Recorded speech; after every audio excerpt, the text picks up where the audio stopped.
Always fun to catch up with Joe Caruso. He's the head coach of the Appomattox Raiders, state champion Appomattox Raiders. Coach, how'd that sound? I mean, we haven't said that before. No one's ever said that for baseball at Appomattox. It sounds really good. Made me smile. Sounds really good. Was there internal pressure just because of the success of what's happened in Appomattox with the football team especially to kind of get one for the baseball team as well? No, I don't think there's internal pressure. I mean, it's really, really hard to win one of those. Mm-hmm. Right. I mean, we all root for each other. I'm good friends with Coach Smith, Coach Ross with softball. We're all good friends and coach, and we like to see each other do well. It, lifts up the whole community. No, so no internal pressure because, I mean, it's just so you can have a great team and not win one, and we all know that. When did you kind of start feeling like, hey, this could be a really, really special team that could go deep into the thing?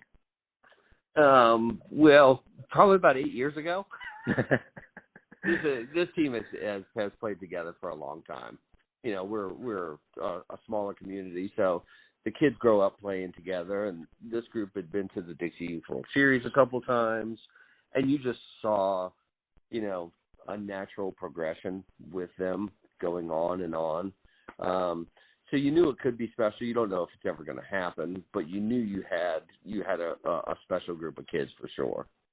We're both kind of Lynchburg area type guys, so everybody always says if you can get through the Seminole, and I think people say that about the Dogwood, you're prepared for what you could see in the postseason.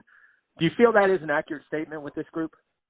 It's been an accurate statement for the 20 plus years I've been coaching. Mm-hmm. You get out of the meat grinder of playing, all the teams in the Seminole, and we still play a few of them in our non-district schedule. Right. And you can get past the Chathams and Dan Rivers of the Dogwood District, and this year Nelson County. William Campbell certainly had really good teams here, in the not too distant past. If you can get through that, you're ready for what you're gonna see when you get to the regional and state playoffs. Yeah, I was going to say, how big was it to have that first state quarterfinal game at your place? Oh, that's always big because it's if you don't, when you win the region, you don't have to make that travel. We match up with Region D, which is Southwest Virginia. So if you have to go on the road to play that first game, the minimum bus ride you're looking at is 3.5 to 4 hours. So it's definitely beneficial to play that first one at home. Talk about making baseball a family affair, because obviously you've got your son helping coach with you. I mean, talk about baseball being a family affair for the Carusos. It's obviously been such a great part and a big part of my life. We kid all the time. It's a game. We say, it's passed down from fathers to sons. Mm-hmm. Everyone knows the scenes and, in all the, the Kevin Costner movies and things like that with him playing, just playing catch with his dad. It just gives you moments, from fathers to sons that makes it so special. And, there's nothing more rewarding than to being able to share it with them. Take me through the state tournament. Was there any point where you kind of felt worried? Was there any point where you kind of felt relieved besides the last out?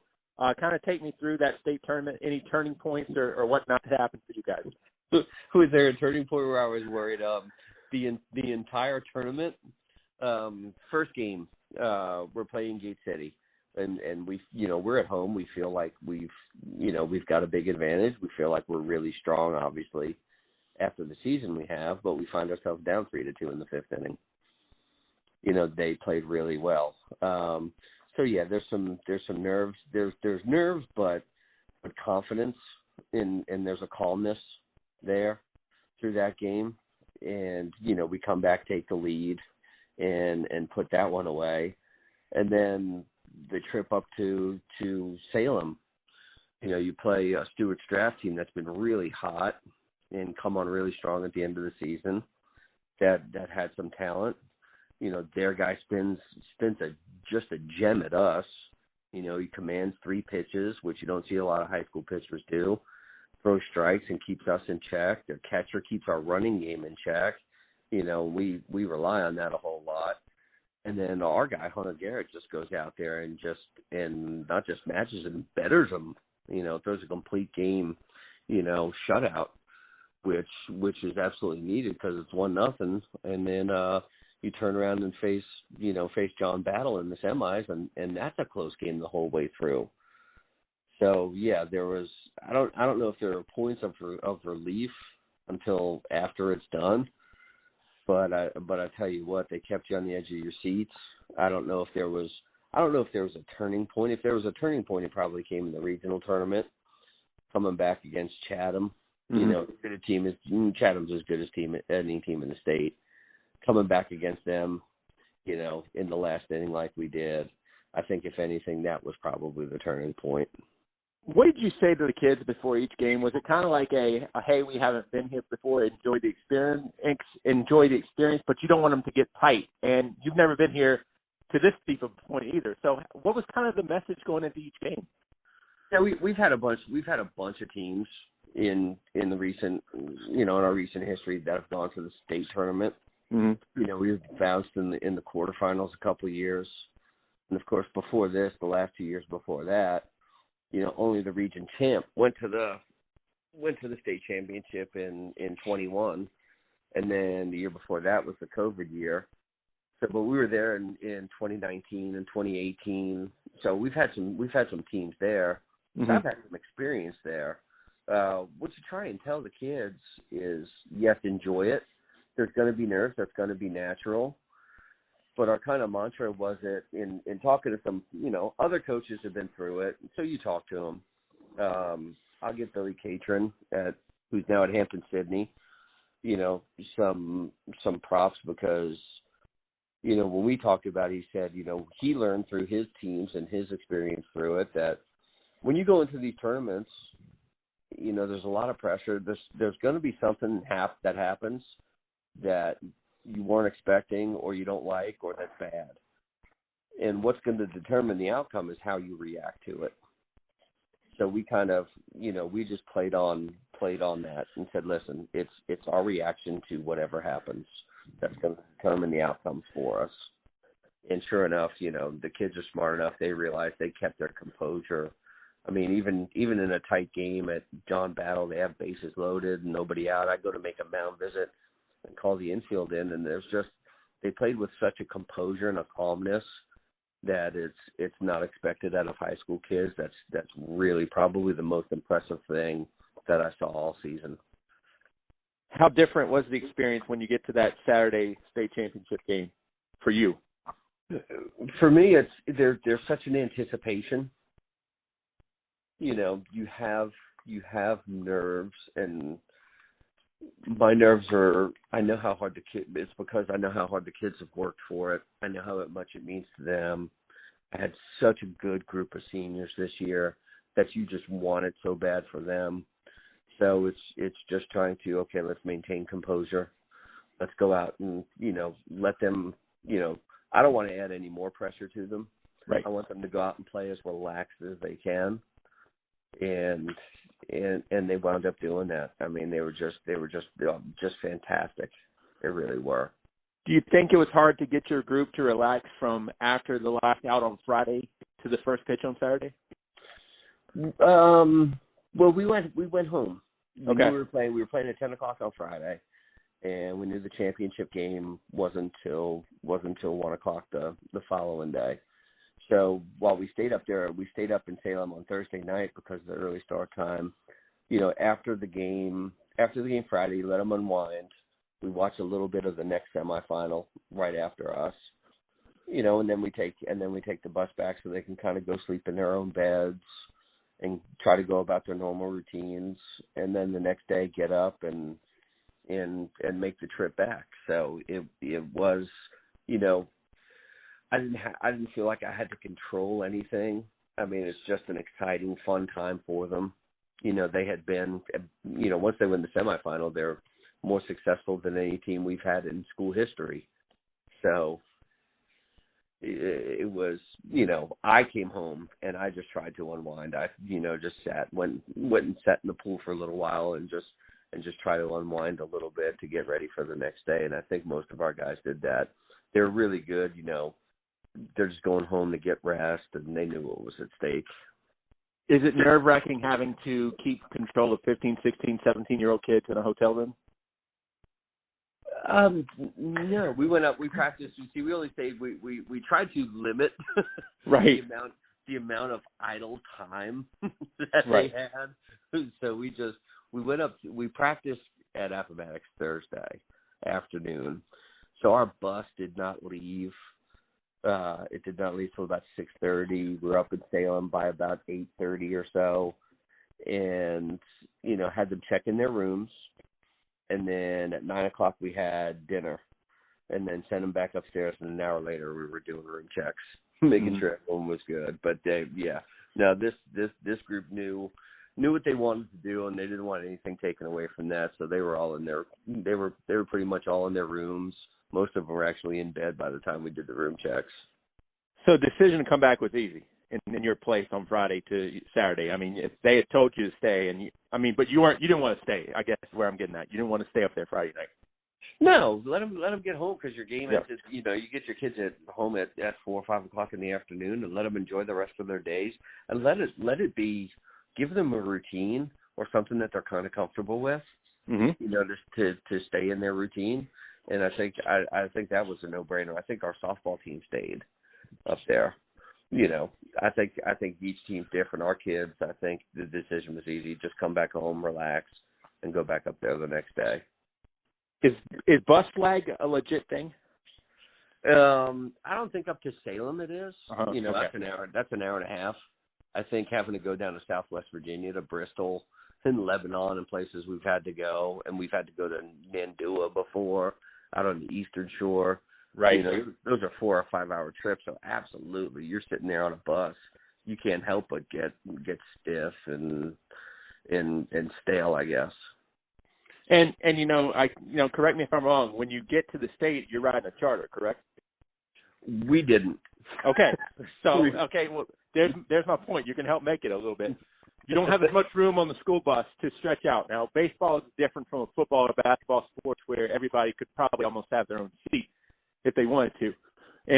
But you get where I'm going, I think. You got condensed room on that school bus as opposed to the charter bus. So in that case, you're still good with coming home. I'm not trying to second guess you, by the way. Yeah. Oh no, absolutely. Well, we had our scorekeeper, and who's one of our parents as well. Has a vehicle that all the kids throw their bags in. Okay. Right. We get on the bus, and we've got a cooler full of drinks. We've got a cooler full of sandwiches. We've got all kinds of snacks and stuff for them to eat. So they're not burdened by, sitting with a bunch of equipment and stuff like that. So it made the process much, much easier. Plus, we rode a school bus everywhere.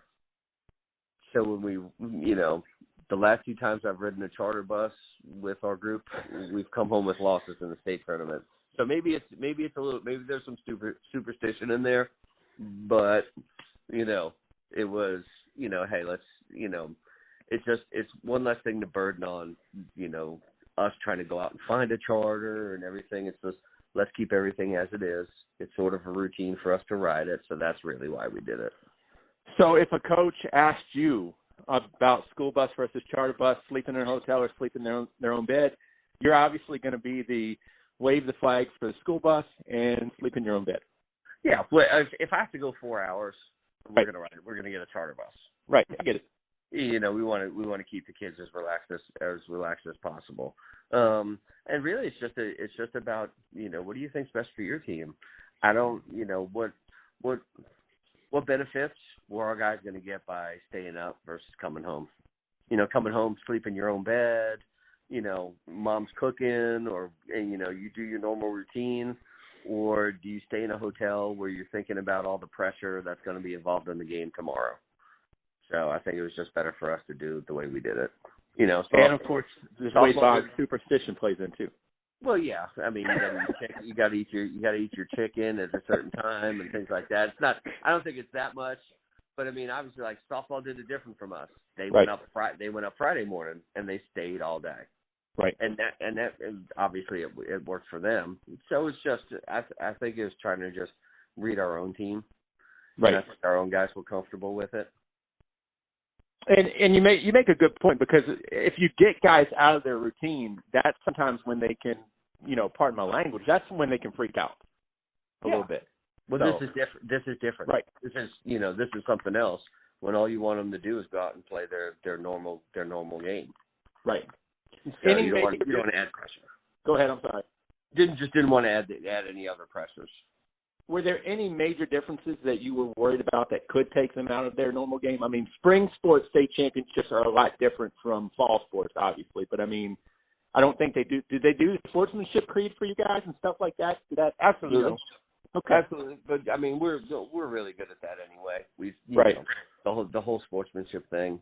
I think that probably a bigger difference, and it actually worked to our advantage in the state championship game, is now you have a 4-man umpire crew instead of a 2-man. Mm-hmm. So, like, we got the benefit of a couple of interference calls with their runners running into our middle infielders trying to turn double plays. Mm-hmm. Well, when you have a 2-man crew, those probably don't get seen. When you have a 4-man crew, they're right on top of it. Yeah. So it worked out to our benefit. You tell pitchers, hey, balks and things like that, there's a 4-man crew now. So, be prepared. Everyone's watching. There's nothing you're going to get away with. So not that you would try. Sure. But especially now, don't try. Right. I hate to ask you this question to close up, but mention some individuals throughout the year that really kind of helped you out, and maybe even in the tournament. Oh gosh, it was it's one of those things. Everybody contributes in somehow or some way. I'll say this: our defense. If you can go back and watch the tape, the middle infield, Nate Dillon and Kyle Davis, were just phenomenal defensively. Our center fielder, right up the middle, center fielder Ethan Walton made just an unbelievable catch in the 7th inning in center field. Of course, our the mainstays of our offense. Trey Schrock behind the plate, catching, leading off first, setting the table. Nate Dillon right behind him. Alex hitting in the 3-hole and pitching like he did was just amazing. Hunter Garrett having the year he had on the mound. It's you can't single out. I mean, Colin Slagle, our third baseman, who had a great year. I don't know if you know this. He played football. He was, I think he was an all-region football player as well. There's a kid who's gone through high school, and he's blown out his ACL not once but twice. And still just worked tirelessly to get back on the football field and on the baseball field. Wow.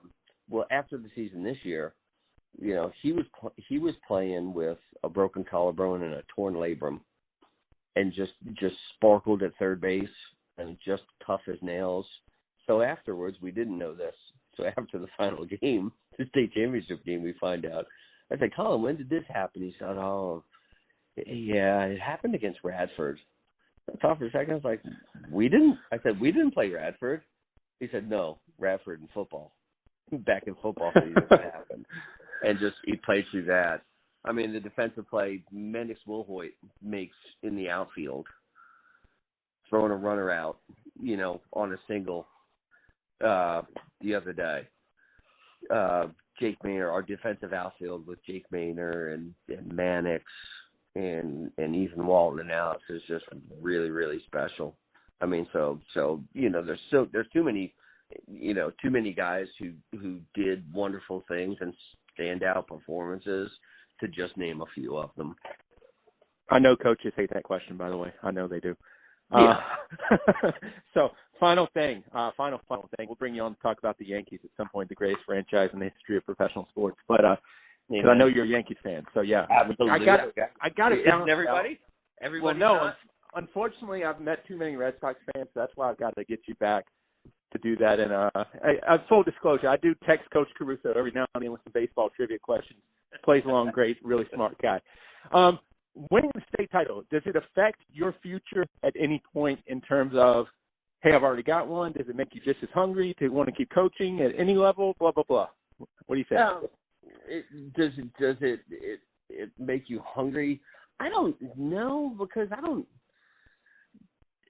as wonderful as this is, as wonderful it is winning a state title, I'm happy for our kids because they got one. So all the work that they've done has been rewarded. I joked with some of my other coaches, talking in the next few days, like, I don't feel smarter. Are you any smarter now? And they're like, no, maybe it takes another 24 hours. The whole reason you coach, and I think any high school coach will tell you this, I mean, you coach just for the effect you can have on the kids. Right. Hopefully you're going to affect them positively. You're going to teach them something that will make them more successful in the future. And that's really why you do it. And to us, baseball is great, and you want to win, and you want to win every game you play. But I think big picture, the reason you coach is because you want to help guys achieve whatever potential they might have. You want to affect kids. So, I mean, I don't know that it affects. I kind of had an idea of how long we're going to be doing this. So, no retirement tour yet to where we're getting rocking chairs and plaques or anything like that. Well, I don't know. Next year, I mean, it's already been 20 years. I think even if I'm not the head coach at some point in the future, I don't think I can get very far away from the program. Right. Right. Because I think a true mark is what happens once you leave. Were you able to, was I able to help build other coaches enough to where they could come in and just take it over and maintain the same level of success and things like that. So, knowing you like I do, I don't think you're ever going to be able to get the teacher out of you of teaching somebody the game, whether it's teaching somebody how to coach, whether it's teaching somebody how to play. So I don't think you're going to ever get that out of you. No, I don't think, and why should you? I think right. that's a gift. I think, not to sound arrogant, but I think it's a gift I have.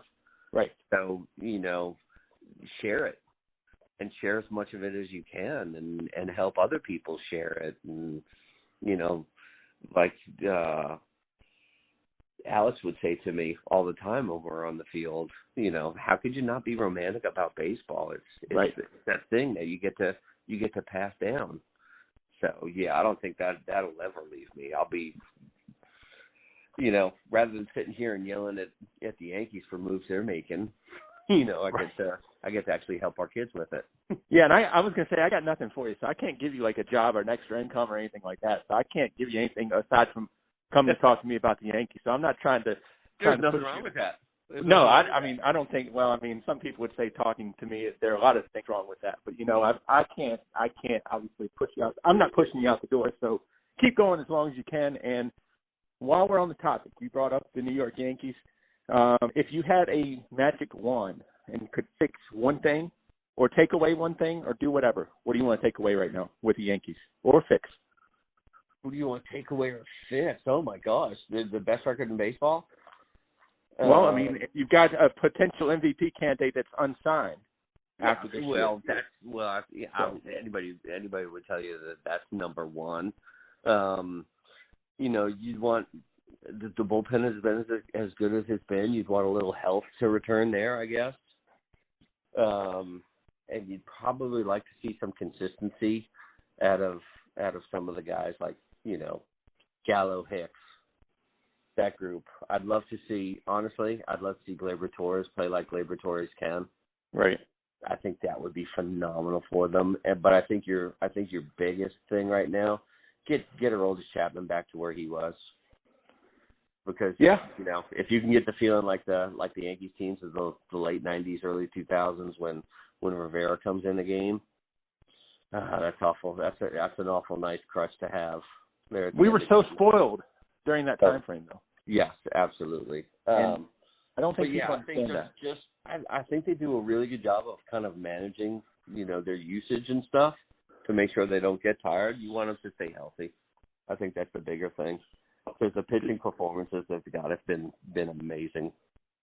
The one thing I'll say is different from I'm a little bit younger than you. I think you're like 40. I'm 38. So a little bit younger. But that's nice of you, Bob. I'm a little bit older than that. But that's nice of you. You're very welcome. The thing I would say is, there's no money tree. I don't think like there used to be. So I mean, if you're going to re-sign Judge, you're going to have to make some salary deductions at some point, and you can't get rid of Stanton. I mean, because I don't think I'm very anti. Hey, I'm going to pay you to play somewhere else. Yeah. So. Yeah, I mean, and that's why those guys that's why they get paid. And Brian Cashman gets paid what he gets paid. He's got to make those decisions. They're hard decisions, but yeah, they'll have to be from somewhere. You have to develop, and I think all the talk is they've got guys to develop. They got guys developing. They got guys ready to step in here, there. So it's a little different than when George running the team, because I don't think money didn't matter to him. He just wanted to win, and he would throw it all over the place. I think they're a little more guarded with how they spend it. But that comes with being a Yankees fan. You have to listen to everyone say, "Oh, you bought this team." Right. Yeah. Well, we can, and we don't care about it. Would you rather be us, or would you rather be the Orioles putting that money in the owner's pockets? Good point. Wow, I didn't know we were going to throw shade at the Orioles fans today. But anytime it's not Orioles fans, it's shade at their owner. Right. Okay. Well, shade at their owner, maybe it can trickle down. But one thing I would say is when anybody ever tells me, "Hey, you bought championships," I look at Clemens was a hired gun a little bit. A lot of those guys were core players: Jeter, Posada, Bernie, Pettit, Rivera. They came from inside. You didn't go out and buy them. And even I played against them coming up. and I know you're going to remember this when they traded for Paul O'Neill back then, and they traded Roberto Kelly. That a lot of Yankees fans I think raised eyebrows at that of how could you trade Roberto Kelly? Yeah. So exactly. I mean, you look at all those teams and they were developed. It's a difficult proposition because, do you bank on prospects, or do you go out and try to get a proven commodity? Good point. I mean, yeah. You can miss it either way, and you hear all the trade. I'm sure you follow the trade talks like I do. Yes. Do you? I mean, you hear, okay, this would get us. The latest one was Andrew Benintendi. Well, we'll give him X, X, and X. And half the people say, no, this guy's a can't miss prospect. And then another one says, absolutely, go get it now, because what is a prospect? So, well, according to Joe Morgan, a prospect is there to make your major league team better. So if you can trade one to get somebody that makes your major league team better right then, you can get that World Series. You never know if you're going to get another one. Exactly. So, but I will leave you with two words. As long as you promise to come back in the future, Brian Taylor was going to be a Yankees can't-miss prospect, and I believe he threw as many major league games as I did. Yeah, he did. So that's exactly the 1-1. Injuries, things like that. That hurts.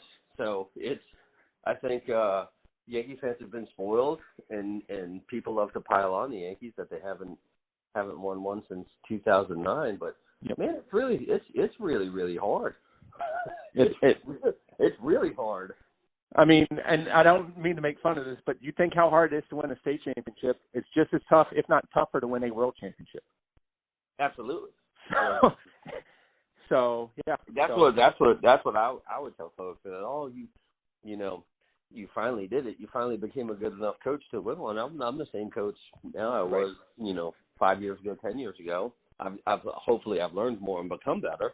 Right. But there isn't a magic secret sauce, or everyone would be looking for it. You have to be fortunate. You have to be healthy. There's a lot of factors that come into play. Coach, always love the time. Congratulations. I'm glad you got that state championship, so we can't say Joe Caruso's never won one now, but I've got to have you come back to talk Yankees with me because I've got too many friends in the coaching community, actually, too. Too many of these people are Red Sox fans. I know too many of them, and I hear it all the time. Well, you played for the Red Sox. How are you a Yankees fan? I was like, I was born a Yankees fan. I was like, I got drafted by the Red Sox, and they paid me. Yeah, when did you stop being a Red Sox fan? I said, well, when they stopped paying me. Good answer. Good answer. All right, Bob. Thank you, buddy.